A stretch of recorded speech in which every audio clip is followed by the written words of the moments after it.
ह्या मस्त दिसणाऱ्या चटणीचं नावच आहे चटणी पूड। आज करूया इडली, डोसा, सँडविच, आमटी भात, पोळी सगळ्याबरोबर खाता येईल अशी मल्टीपर्पज अगदी मराठमोळी पौष्टिक चटणी। 1 वाटी चणा डाळ मध्यम आचेवर 4-5 मिनटं छान बदामी रंगावर भाजून घ्यायची आणि ताटात थंड करायची। अर्धी वाटी उडदाची डाळ ती सुद्धा गुलाबी रंगावर भाजून घ्यायची।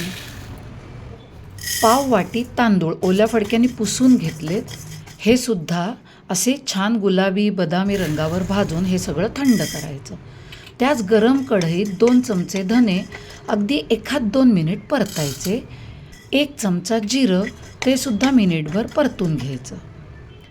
पाव वाटी सुकं खोबरं छान खमंग असं ह्या रंगावर भाजून घेऊन सगळं ताटात थंड करायचं।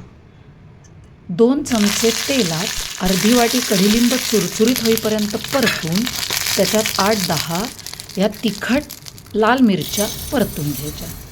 सुरुवातीला डाळ तांदूळ आधी दळून घ्यायचं आणि त्याच्यातच मग बाकीचे सगळे जिन्नस। दळताना चिंचेचे 4-5 तुकडे, थोडासा गूळ, चवीनुसार मीठ आणि सरसरीत असं दळलं की आपली चटणी पूड तयार।